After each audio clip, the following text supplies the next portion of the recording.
여러분 안녕하세요. 반갑습니다. 여러분의 토익 선생님 정재현입니다. 자, 12월 30일에 있었던 토익 시험 잘 보셨어요?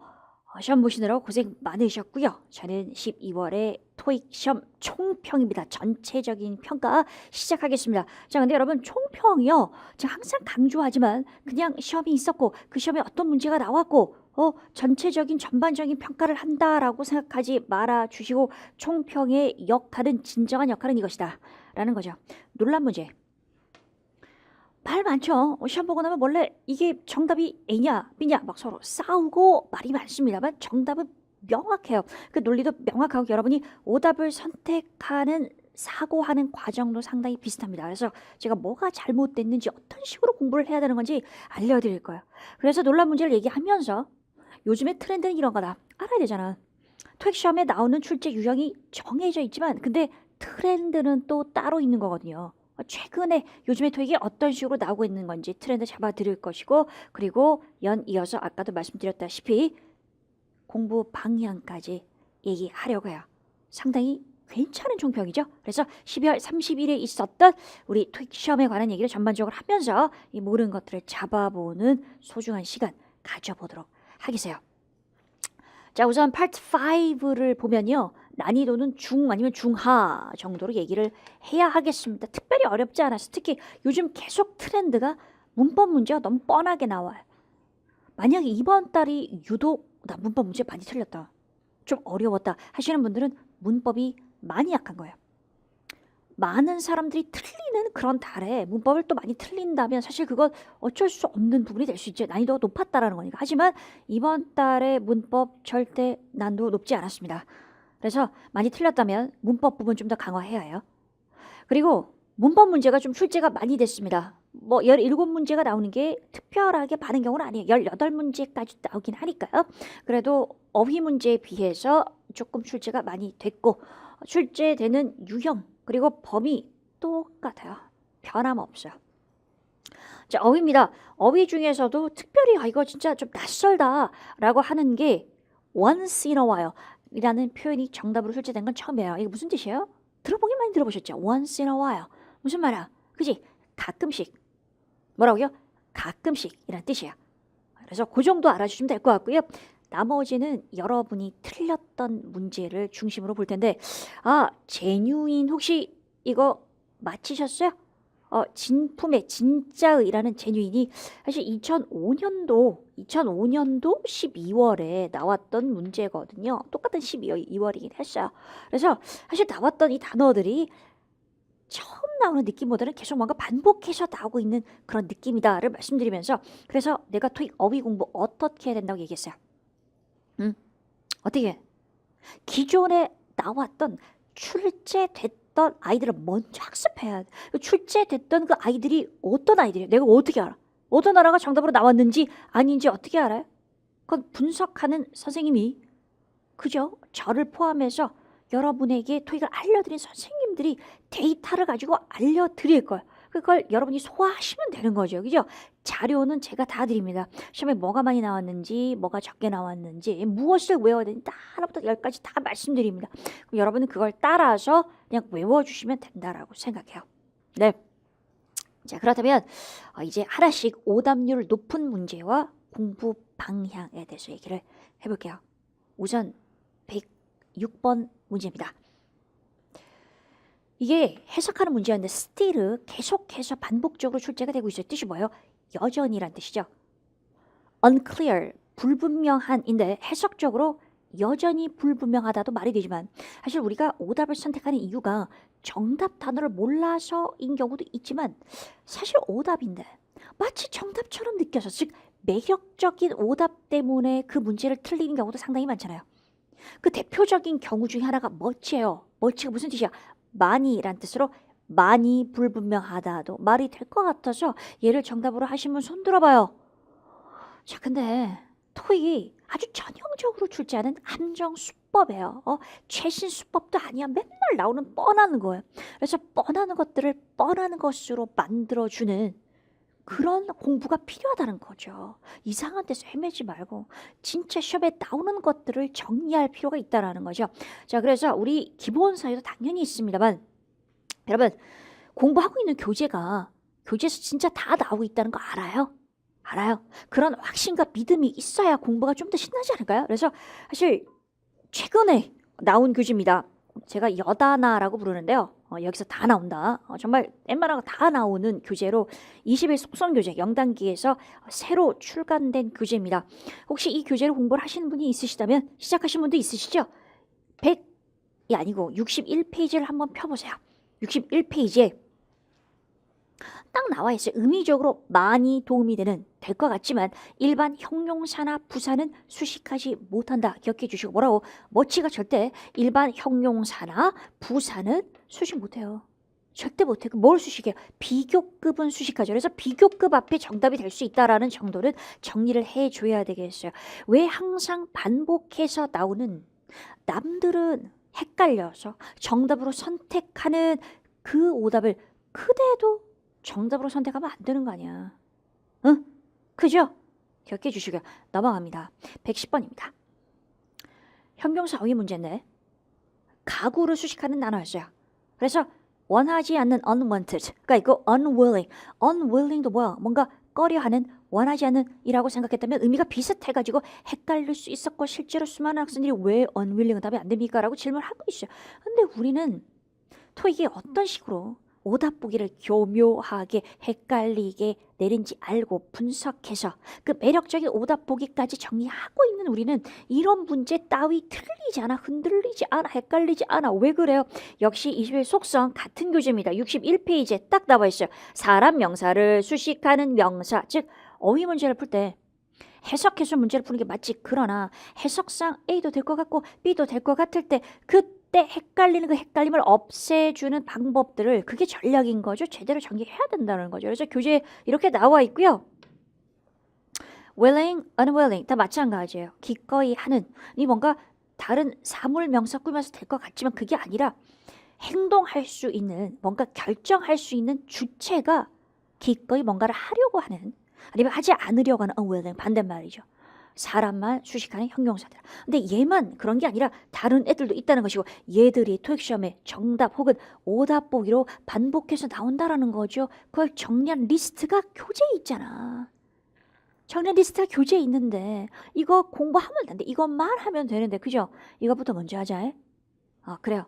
문제만 수없이 많이 풀어서 맞췄다 틀렸다 조금씩 점수가 오르는 것 같은 느낌, 뭔가 내가 공부하는 양으로 점수가 오르는 느낌은 속고 있는 거예요. 진짜 문제만 많이 풀어 절대 안 됩니다. 여러분 이번 방학에 토익을 끝낼 거죠. 1월 2월 사실 좋게는 1월에 토익 시험 보고 완전히 끝내고 싶지. 저 마찬가지. 여러분이 그런 모습을 보고 싶어요. 그러려면 이런 기본이 정리되어 있는 교재 하나를 끝내셔야 돼요.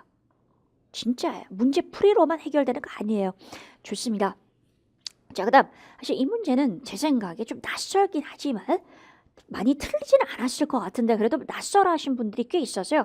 나머지 보기가 모두 접속사였어. 문장과 문장을 연결하는 접속사인데 빈칸 뒤에 나와 있는 것은 the end of 뭐뭐의 말이라고 명사죠. 그래서 명사 앞에 오는 건 전치사니까 나머지 모든 접속사 3개가 다 오답이고 좀 낯설지만 접속사는 아닌 전치사 toward 어디를 향하여라는 표현이죠. 얘가 정답이었었는데 사실 처음 나온 건 아니에요. The end of 앞에 빈칸 나와서 toward가 정답이었던 문제가 2008년도 2월에 출제되었습니다. 어떻게 하냐고요? 이때도 전 시험 봤거든요. 이때도 매달 시험 보면서 분석하면서 총평했었습니다, 여러분. 그래요. 거의 토익계에서는 할머니, 제 모습이 할머니라는 얘기는 아닙니다. 한 살 더 먹었지만 아직 할머니는 아닌 것 같아요. 어쨌든 하고 싶은 얘기는요. 2008년도 2월에도 토익 시험을 보면서 분석한 토익계의 할머니가 그러나 사실은 토익계의 장나라가 되고 싶은 정재현 선생님. 오해하지 말아요. 장나라는 의미는 어떤 의미일까? 오랫동안 연기하잖아요. 진짜 오랫동안 하지 않아요? 그죠? 저도 그렇게 하고 싶어요. 할 수 있는 만큼 최대한 하고 싶어요. 어쨌든 그 선생님이 얘기합니다. 나 이때 시험 봤거든. 또 나오더라. 정말 토익에 나오는 건 한 덩어리가 계속 반복해서 나오더라. 덩어리 내가 알려줄 테니까 덩어리를 그대 것으로 만드는 건 그대의 할 일이야. 반복해서 내 걸로 만들어주면 돼요. 그래서 the end of 앞에 빈칸 나와서 정답으로 출제된 경우가 많았기 때문에 정리하라고 말씀드려요. by, until, at, toward. 둘 다 까지고 s 언제 에니까 at the end of는 말에 라는 뜻이고 toward는 전에라고 보시면 돼요. 그래서 before하고 비슷해요. the end of 앞에 by가 가장 답으로 많이 나오긴 했지만 요 정도로 정리 한번 해줘야 될 거 아니에요. 그죠? 앞으로 또 분명히 나올 수 있기 때문에 정리해 드립니다. 좋아요. 자, 그 다음에 118번이야. 어휘 문제인데 무슨 handle 뜻이 뭐예요? 처리하다 알지? 근데 왜 reply를 답으로 하냐고 답을 한 학생이 많단 말이야. 해석적으로 말이 되니까 뒤에 나와 있는 명사 목적어가 문의사항이에요. increase. 그러면 문의사항에 응답하다가 딱딱 맞잖아. 문의사항을 해결해주다, 처리해주다, handle도 가능하지만 왠지 문의사항이니까 응답해주다가 될 것 같아서 이걸 정답을 하신 분들은 제발이요. 토익 리플라이를 처음으로 오답으로 내는 게 아니란 말이야. 그래서 제가 강의하면서 뭐라 그랬어요? 뭐라고 했죠? 하도 말을 많이 해서. 에? 근데 3R 형제 기억하나요? 3R 형제 reply, respond, react 왜 형제였어? 공통점이 뭐였어? 얘들은 목적어 바로 못 가죠. 뭐가 와야 돼? to가 와야 됩니다. 그래서 우리 기본서 주황색 0단계 기본서 있죠? 그래요. 좋은 교재죠. 여기 나와 있단 말이야. to가 없으면 답이 안 돼요. 제가 강조해서 말씀드렸어요. 자, 그 다음에 역시 교본서 79페이지에 얘가 정답이고요. comply 나와 있어요. 제가 설명합니다. 전치사가 없으면 안 되는 동사입니다. comply 뒤에 뭐가 나와야 돼? with가 와야 되죠. 그럼 제가 설명하는 게 너무 뻔해서 아니 이걸 어떻게 답으로 하지? 너무 뻔하고 당연한 거 아니야? 라고 생각하는 사람이 있을 거예요. 잘 알고 있어요. 근데 그게 아니라 나도 저거 답으로 했는데 나 헷갈렸는데 comply 뒤에 with가 온다고 들어본 적 있는 것 같은데 확실하지 않아 하시는 분들은 역시 뭐라고 해요? 기본적으로 토익에 많이 나오는 것들 그 리스트를 받아서 공부하셔야 됩니다. 좋아요. 자, 그 다음 사실 저와 함께 공부하고 있는 분들은 퓨 이거 맞췄죠? 수업 시간 내가 많이 얘기했었지? 뭐라고 얘기했었어? 많이 틀리는 문제나 왜? 낯설다. 퓨 자체랑 친하지 않다. 근데 요즘 토익에는 요런 자리에 정답으로 나오고 있어요. 어떤 자리? 주어 자리에, 목적어 자리에, 즉 명사 자리에 퓨가 정답으로 나오고 있고 무슨 뜻입니다 까지 얘기해줬어. 그죠? 그래요. 맞힐 수 있어야 되겠습니다.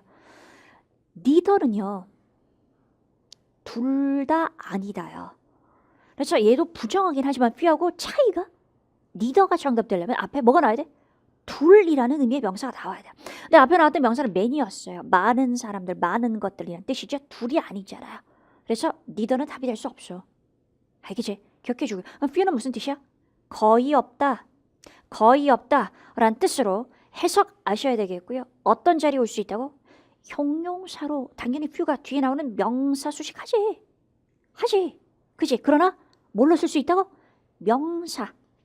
정확하게 말하면 대명사라고 하죠. 근데 대명사는 명사 역할을 하는 거니까 명사 자리, 주어 자리, 목적어 자리, 보어 자리에 올 수 있다는 것을 기억해 주셔야 됩니다.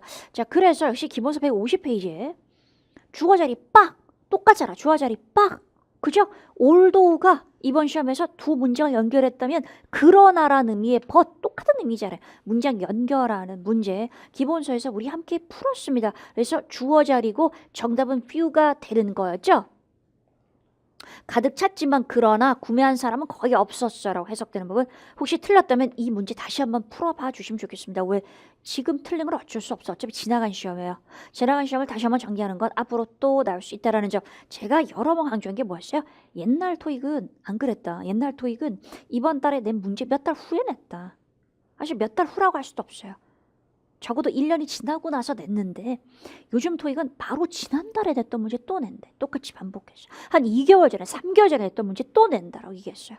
그죠? 그래서 총평 챙겨보셔야 됩니다. 제가 시험 보는 그 최근 몇 달치 총평은 챙겨봐야 트렌드 잡을 수 있다고 얘기했습니다.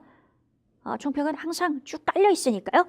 쭉 전체적으로 볼 수 있는 그 무료 강의 자료실에 있기 때문에 한번 봐주시면 좋을 것 같아요. 그래요. 자, 그 다음 이거 보겠습니다.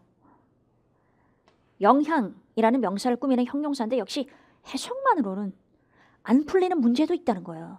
근데 이걸 역시 토익이 좋아하는 오답복이라는 거죠. 보세요. 상당한 영향도 되지만 뉴머러스 뭐야? 수많은 영향, 상당한 영향 둘 다 될 것 같잖아. 수많은 영향을 미쳤습니다. 우리말로 완벽하게 될 것 같습니다만 우리 21 속성 단어와 교재 아까 제가 보여드렸었죠. 이 교재 공부하시는 분들 114페이지 펴봐요. 뭐라고 되어 있어요? 에? 토익에 출제되는 거짓말 안 하잖아. 출제되고 있잖아. 출제되는 복수명사를 수식하는 형용사. 무슨 말이야? 해석적으로는 의미적으로는 얘들이 정답이 될 것처럼 보이더라도 빈칸 이하의 명사가 복수가 아니면 오답이야. 복수가 아니면 오답이야 라고 얘기하는 거예요. 그 얘기를 들었어야지. 그쵸? 그래요. 따라서 뉴머러스 보이죠? 오답이에요. 땡. 아 그렇구나. 지금도 알 수 있습니다. 토익이 문제를 낼 때 정답 보기와 오답 보기를 함께 당연히 내는데 오답 보기 중에서 뭔가 그럴듯하게 정답으로 막 선택하고 싶은 애들이 있는데 그 오답 보기가 매력적인 오답 보기가 같은 포인트로 반복이 되고 있다라는 거죠. 그래서 그걸 시험을 계속 보고 분석하지 않으면 알 수가 없어요. 여러분 학생이기 때문에 어떻게 저처럼 10년이 넘는 세월 동안 계속 시험을 보면서 분석을 하겠어요. 불가능하죠. 그러나 그걸 할 수 있는 저와 저 연구소의 직원분들, 연구원분들 분석한 자료 아낌없이 드릴 겁니다. 그래서 지금 어차피 이거 하고 같이 공부를 쭉 해 나갈 거잖아요. 방학 동안에 제가 하라는 대로 하시면 좋겠어요. 좀 무서운 얘기인가요? 근데 하라는 대로만 해주세요. 부탁드려요. 그래요. 시험에는 반복해서 나오고 있더라. 자, 그래 파트 6입니다. 이번에 파트 6가 좀 까다로웠다 라고 얘기하시는 분들이 꽤 있었던 것 같아요. 근데 사실 파트 6가 까다롭게 느껴졌던 포인트는 우리가 문제를 풀고 나지 않아요? 시험을 보고 나면은 구체적으로 딱 몇 개가 틀렸기 때문에 어렵고 몇 개가 틀렸기 때문에 쉽다라고 느끼기보단 내가 문제를 풀면서 이게 답이 뭐지라고 고민하는 문제가 몇 개가 쌓이면 딱 바로 어렵다라고 생각하게 돼 있어요. 근데 이번 파트 6는요. 제가 세 문제를 다룰 건데 신유형 문제 하나가 좀 헷갈렸고 그러나 우리가 앞으로도 반드시 써먹어야 되는 중요한 문제풀이 전략이 있고 이 전략을 활용했다면 헷갈리지 않았을 거고 그 다음에 이게 트렌드예요. 제가 트렌드도 말씀드리겠다 말씀드렸었는데 이번 파트 6의 정답으로 나온 시제가 좀 낯설었어요. 그래서 그거 확실하게 잡아드릴 거예요. 제가 앞으로 쭉 보면서 이번 달만 그런지 아니면 2018년도 1월, 2월, 3월에도 시제가 좀 복잡한 형태로 나오는 일은 쭉 보면서 시험을 보고 분석하면서 앞으로도 계속 말씀드릴게요. 자 그러면 어떻게 나왔는지 보겠어요. 우선 132번 문제인데 이거 풀면 좀 어렵지 않으세요? 학교 앞에 도로 재포장하는 내용이었어요. 혹시 기억합니까? 그래서 우리가 이 빈칸에 들어갈 알맞은 문장을 찾는 건 빈칸 앞문장, 빈칸 뒷문장 내용이 제일 중요하잖아. 그래서 빈칸 앞문장이 뭐라고 돼 있었냐면 특정 날짜에 학교 앞 도로 포장 공사가 있을 것이다 라는 내용이었어요. 자, 근데 이 문제가 까다로웠던 건 정답하고 오답하고 둘 다 앞문장하고 연결되는 거예요. 특히 오답이었던 얘가 너무 착 맞는 거야. 느낌이 착 맞는 거예요. 포장 공사를 도로를 하니까 뒤를 보시면 스쿨버스 또한 리디렉트 될 필요가 있다. 이게 뭐예요? 방향을 바꾸는 거잖아요. 그래서 항상 이쪽 길로 왔는데 스쿨버스가 다시 방향을 바꿔서 다른 길로 갈 필요가 있습니다가 완벽하게 연결되는데 역시 이런 경우도 내가 많이 다뤘고 총평에서도 얘기한 적이 있었죠. 적중특강에서도 이런 비슷한 유형의 문제를 가지고 연습을 했어 안 했어요? 했지 그죠? 내가 뭐라 그랬어? 얘 될 거 분명히 얘가 뭔가 앞문장과 딱 될 것 같다고 해서 답을 선택하지 말고 다른 보기도 봤더니 포장 공사를 할 건데 앞문장 그거였잖아. 작업 기간이 언제냐면 스쿨 홀리데이에 걸쳐 있다 였어요. 스쿨 홀리데이가 뭐예요? 학교가 쉬는 날, 학교 공휴일에 작업이 일어날 거다죠. 그러면 공사가 있을 겁니다. 도로 포장 공사가 있을 겁니다. 근데 이게 어떤 시점에 일어날 겁니다. 또 하나는 무엇이야? 하나는 도로가 포장이 되니까 스쿨버스도 다른 곳으로 가야 됩니다. 둘 다 말이 될 것 같은 상황에서 어떻게 당연히 빈칸 이하의 문장을 봐야지. 빈칸 뒤의 문장을 봤더니 뭐라고요? 이걸 내가 왜 살려놨겠어? During this 토익이 되게 좋아한다 그랬잖아. 반복해서 낸다 그랬잖아. this는 이란 말이죠. 이 기간 동안에. 그러면 이라는 기간이란 말이 나왔기 때문에 this period, 이 기간이 앞에 나와야 돼요. 앞에 언급이 돼야 돼요. 앞에 언급된 걸 this 뭐뭐로 받는다라고 얘기했었죠. 맞아요. 그랬었어요. 그래서 봐봐요. 뒤에 뭐라고 되냐면 학부모와 교사들이 이 도로를 덜 사용할 것이다 라는 내용이 나와 있었어요. 그럼 뭐예요? 자 봐. 스쿨버스 얘기랑 상관없이 여기는 기간이 나와 있잖아. 어떻게? 스쿨 할리데이 나와 있죠. 학교가 쉬는 이 기간 동안 이 도로 포장 공사가 일어날 것이고, 그죠? 따라서 학부모와 교사들이 도로를 덜 사용하게 해. 스쿨 홀리데이니까요. 그거랑도 맞고, 그 다음에 기간이 언급된 것도 홀리데이하고 딱 맞고. 이해되셨어요? this 중요합니다. 중요합니다. 그래서 this가 나오면 앞에 문장에 그것이 언급돼야 된다는 얘기를 분명히 했습니다. 기억해 주시고요. 다음에 문제 풀 때도 꼭 기억해서 이 전략을 쓰셔야 하겠어요. 자, 그 다음. 자, 새롭거나 주목할 만한 유형인데 사실은 새로운 문제는 얘예요. 처음 나왔어요. 하지만 이 문제는 새로운 문제는 아닙니다. 예전에 나오긴 했습니다만 그러나 출제 빈도가 그렇게 높진 않았기 때문에 분명히 낯설게 느껴지는 유형은 맞았을 거예요. 잘 보세요. 자, 아까 얘기했었던 좀 전에 그 문장. 도로 공사가 있을 것이고, 그리고 이것이 휴일에 일어날 것이고, 도로를 덜 사용하게 될 것이고 라는 내용이 있었고, 하지만 운전자들이 뒤에 목적어가 약간의 정체, 혹시 기억하세요? 약간의 정체를 예상하게 될 것이다. 예상할 것이다 라는 의미인데 미래의 의미가 되는 그런 포인트였어요. 왜? 앞에 나오는 문장 자체가 공사가 있을 것이 뭐기 때문에 미래의 사건이기 때문에 역시 뭔가 딜레이를 예상하는 것도 미래에 있을 일이 되는 거 맞죠? 그랬을 때 내가 뭐라 그랬어? 토익 문제는 어떻게 된다 그랬어? 미래가 정답일 때 토익이 보기에 미래 완료를 함께 되는 경우가 꽤 많다. 그러나 미래와 미래 완료는 완전히 달라요. 완전 달라. will하고 will have pp는 완전 다른 개념이야. 미래 완료가 어떻게 다른지는 지금 제가 설명을 길게 하면 개념 강의가 되니까 그렇게 하지는 않겠습니다만, 만약에 모르고 있다면 그대요. 제발 기억해줘. 미래 시제를 정답으로 해야 될 때 보기에 미래 완료가 있는지 미래가 있는지. 여기서는 will have pp 미래 완료잖아요. 그죠? 나머지 보기가 should expect인데 이걸 정답으로 안 하는 이유가 왜냐면 should 더하기 동사 원형을 어떻게로만 해석해요? 뭔가를 해야 한다라는 의무로만 해석하기 때문에. 근데 의무뿐만 아니라 미래의 의미, 예측의 의미도 있어요. 아마 뭐뭐일 겁니다. 뭐라고요? 아마 뭐뭐일 겁니다라고 하는 예상의 의미가 있다라는 거죠. 그렇죠? 그래서 아마 기대하게 될 겁니다. 지금 expect는 delay니까 딜레이를 기대하게 될 겁니다. 그러니까 기대가 여기 왔으면 좋겠어가 아니라 그런 거죠. 있을 거라고 생각하게 된다라는 거죠. 됐어요. 자, 그래서 이게 should 더하기 동사 원형의 이 미래의 의미로 출제가 된 것이 2009년도 12월에 있었던 것이고, 또 could 더하기 동사 원형 역시 과거에 할 수 있었다라는 의미뿐만 아니라 미래의 뭐뭐일 수도 있다라는 의미. 그래서 2014년 5월에 출제됐었던 유형입니다. 제가 기본석 강의하면서 900점을 넘어야 되는 분들을 위한 강의 전체 모든 유형 총정리 강의에서는 이 내용을 얘기하고 있어요. 그래서 잘 보세요.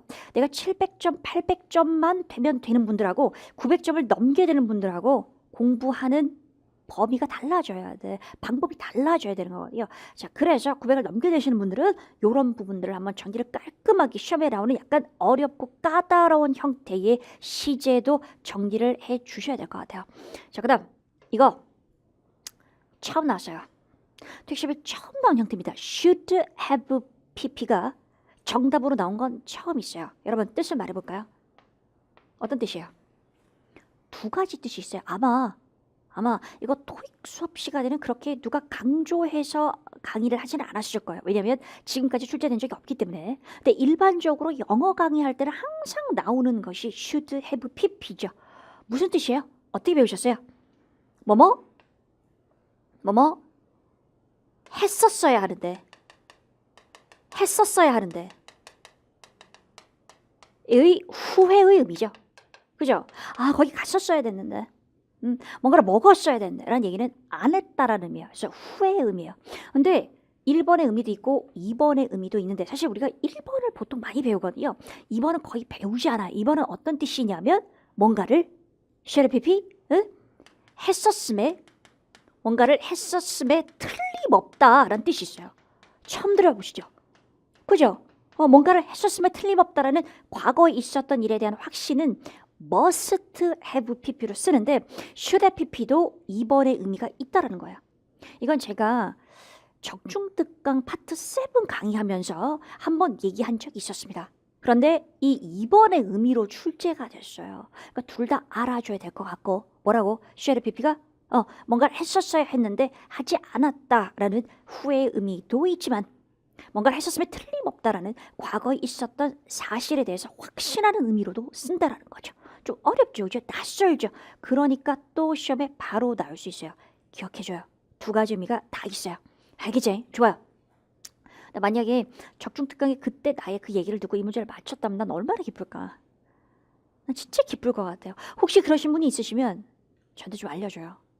와, 진짜 선물 드리고 싶어요. 자, 그 다음에 보겠습니다. 이게 또 어려웠던 게 이메일을 받았다라는 과거에 이메일을 받았었다라는 느낌을 주면 되는 거여서 이게 현재 완료 시제 맞죠? 현재 완료가 과거에 했었다는 의미를 나타낼 수 있잖아. 그래서 얘를 정답으로 한 분이 되게 많았단 말이야. 근데 토익이 이번에는 오답 보기까지 헷갈리게 된 것이 이건 현재 완료 시제는 맞습니다만 현재 완료 진행이죠. 즉 그냥 have pp가 아니고 have been ing 형태죠. 이것이 나타낼 수 있는 의미는 하나밖에 없어요. 어떤 뜻이에요? 과거부터 지금까지 계속 해왔다밖에 안 돼요.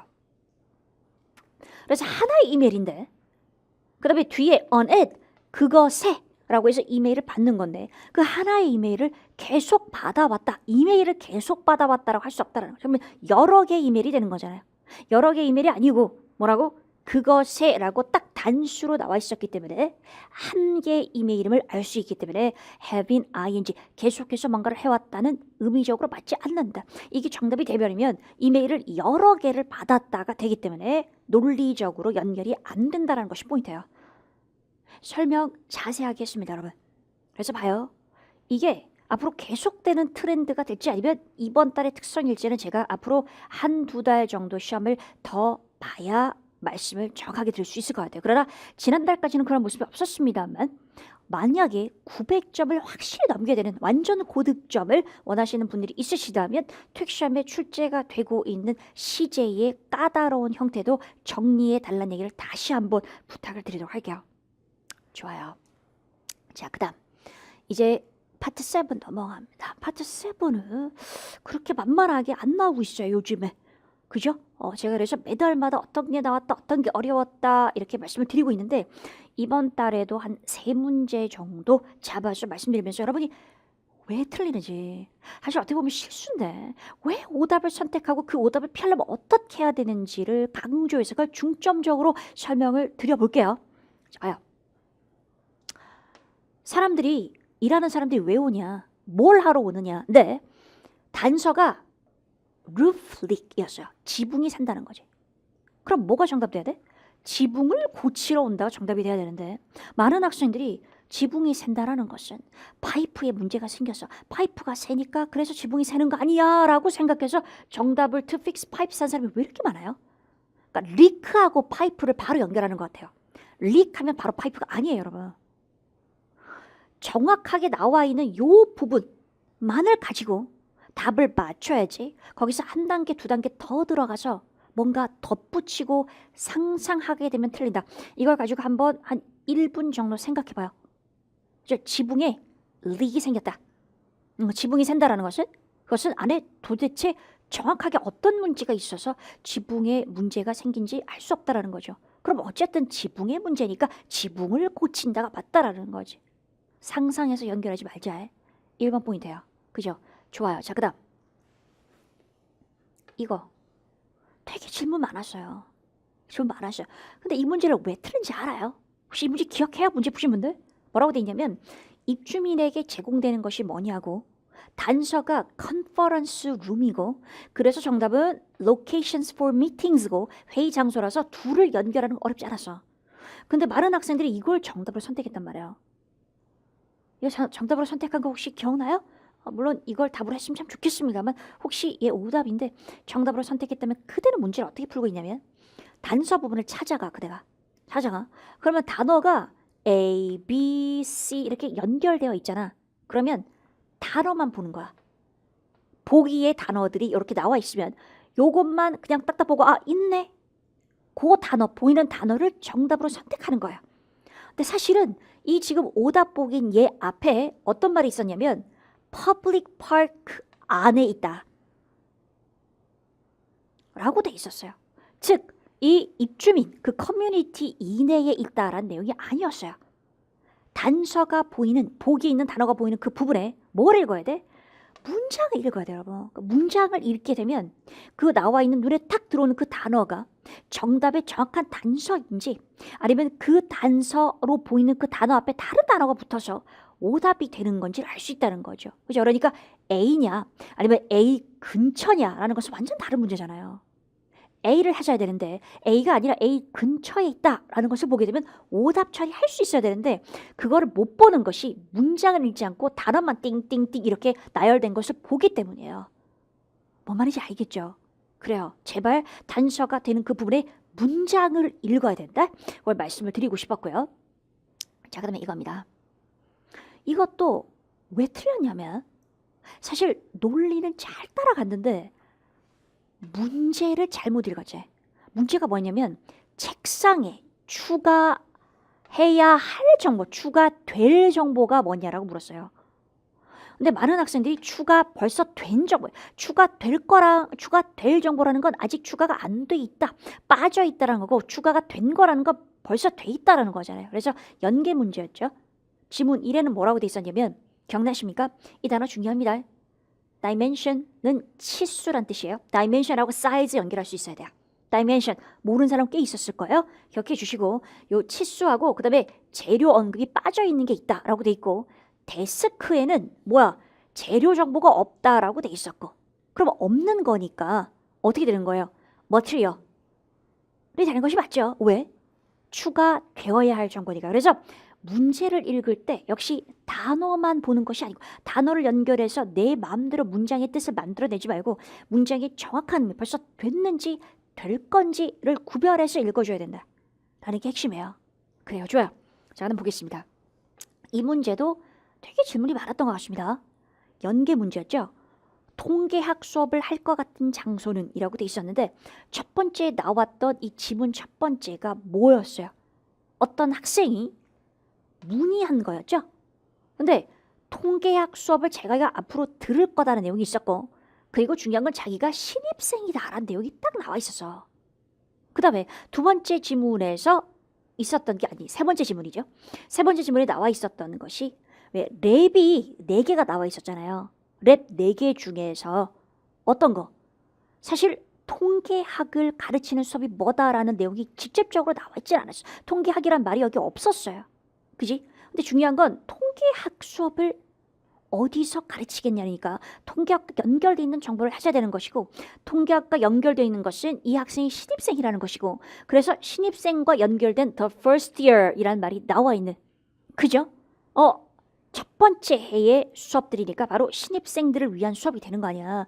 정답은 뭐가 되는 거죠? teacher's app이 되는 거였어요. 이런 연계 문제였습니다.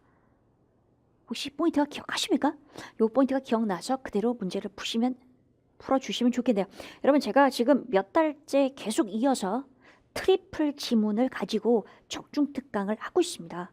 여러분이 다 볼 수 있어요. 누구나 다 볼 수 있도록 돼 있어요. 그래서 트리플 문제를 어떻게 푸는지 어떻게 풀어야 시간을 줄일 수 있는지를 좀 배워가시면 좋을 것 같아요. 혹시 이 문제를 틀렸다면. 그래서 연계 문제를 시험과 비슷한 유형의 연계 문제를 계속 풀어보잖아. 그러면 문제를 풀다 보면 이게 연계 문제겠구나 보이고요. 어떻게 문제를 풀 수 있는지도 방법이 보여요. 그거를 아실 수 있으면 좋겠습니다.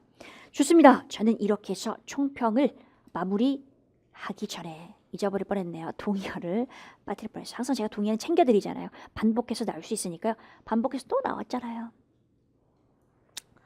제가 한참 했던 라이브 특강에서 분명히 다뤘고 그리고 2017년 7월 총평에서도 분명히 얘기했었던 거 뭐야?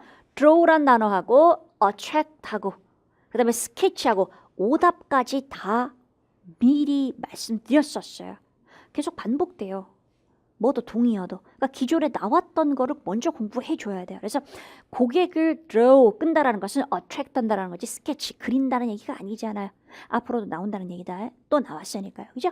그래요. 그 다음에 파노라믹 뷰 할 때 이 뷰는 광경이니까 사이트가 되는 것이고 별로 어렵지 않았어요. 동의어 문제를요. 좋습니다. 그래서 표현 정리까지 이 정도까지 좀 봐주시면 좋을 것 같고 바로바로 들어오시죠. 11월이 later in the year 그 해의 후반부다라는 거 동의하시죠? 그 다음에 dining establishment 이건 했었거든. 했었다. 강의하면서 나 분명히 한 적이 있었어요. 뭐야? 시설이 되기 때문에 식사 시설이 레스토랑이 된다는 것이고, 가깝다라는 뻔한 표현을 이렇게 연결할 수 있어요. within easy reach. reach가 닿는 거니까 쉽게 닿을 수 있는 거리 이내에 있습니다라는 것은 가깝다가 된다라는 거죠. 한눈에 싹 들어와요. 그래요. 요 정도로 총평 마무리하겠습니다. 여러분, 자기가 틀렸던 부분, 내가 지금 말하는 것들이 아주 쉽고 뻔한 거 없었어요. 그죠? 그래서 조금 논란이 되거나 난이도가 어느 정도 있는 문제를 가지고 살펴봤는데, 자기가 틀린 문제가 있다면 다시 한번 문제 푸는 방법을 점검하고 내가 얘기한 방법을 신경을 써주길 바라요. 그거를 적용해서 문제를 풀어주시면 좋겠습니다. 여러분 좋습니다. 이렇게 총평 또 12월 마무리하면서 저는 앞으로도 쭉 제가 여러분은 토익 공부를 하는 그때까지 저는 이제 앞으로 한참이죠. 여러분은 짧게 2개월 아니면 1개월 안에 끝내겠습니다. 저는 앞으로 계속적으로 토익을 분석해서 나갈 겁니다. 그래서 1월에도 2월에도 총평으로 여러분을 뵐 거고요. 그 전에 적중 특강 문제에서 정말 적중이 되는 좋은 문제들로 또 해설로 여러분을 뵙도록 하겠습니다. 수업 시간에도 봐요. 매일매일 만나요. 화이팅입니다.